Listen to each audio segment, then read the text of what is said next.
When I think about animal rights and what you and Linda embarked on when it became a point of passion for you to raise awareness, it really looking back on it now, when you consider how much of a global movement that is, it probably felt like a grassroots campaign compared to now, where hundreds of millions of people feel the same way. To have spent a lot of your life really sticking to one particular message, to see it catch like that and become such a huge, important moment. How has that felt, Paul? So good.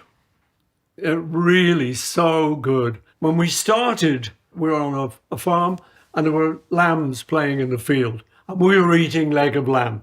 So we went, whoa, wait a minute. We made the connection. We said, maybe we can stop this. And we did. But it was very difficult because there was no recipes.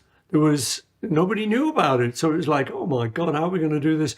But we did it. And we eventually developed it and stuck with it, as you say. So it's so gratifying now to go into certain restaurants. I mean, there's a favorite restaurant of mine in New York. It happens to be a vegan restaurant, but it tastes so good. And the people who serve you are so cool and young and vibrant. And I just sit there and I just say to whoever's with me, I said, you don't know what this feels like to me. It's that deep, deep feeling.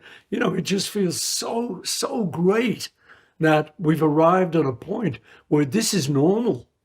Because it certainly wasn't when we started. Was it stressful for you and Linda at times in the beginning? Did you feel at times like you were under attack and that you really were outliers and that message was hard to carry? Yeah, the thing is, there is this thing that people like to band together. So I grew up in Liverpool eating traditional British food. Yes, what you had this week, you would have next week. And the week after that. And it was only like a Christmas that anything ever changed. So there are a lot of people who still live like that. And in a way, I think they think it's like a badge of honor. So that when you sort of say, well, no, I'm vegetarian, they kind of go, oh. And they like to make jokes about it. So you just have to get used to it. As you say, the world's caught up. So the jokes seem a bit sillier these days. It's like it doesn't work as well as it used to. Well, he's a vegetarian. And we'd all laugh, Well, can you imagine trying to launch that campaign now with social media? A grassroots campaign like that now with social media. On the one hand, the message would fly so much quicker. But on the other hand, being someone who seeks solace in the countryside and wants the space to be able to collect your thoughts and present that message methodically, I don't know. Would you have even leaned into something like that with social media at your fingertips because of the energy and intensity it generates? It depends. It depends. If I was young, and we're talking about the same situation as social media, I think I would have embraced it and really, leaned into it. As you say, I would have thought, well, okay, let's get to work. Here's what I'm cooking today. And it's not that same old rubbish you've always had all your life. People say, oh, I don't know if I could be vegetarian. I said, well, look, the thing is, it's actually very easy these days. It's so easy.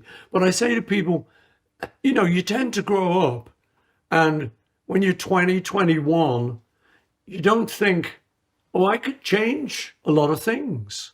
I say to some people, you can actually just look at your life and think, do I really want roast beef on a Sunday and, sausages on a Friday? Or am I actually going to experiment? Am I at a point in my life where it might be fun to try some other stuff, And that's what I've found, is that having to fill that hole in the middle of the plate, which was what we used to say when we first started. It was veg with something, and suddenly there was nothing. Now you don't have to do that.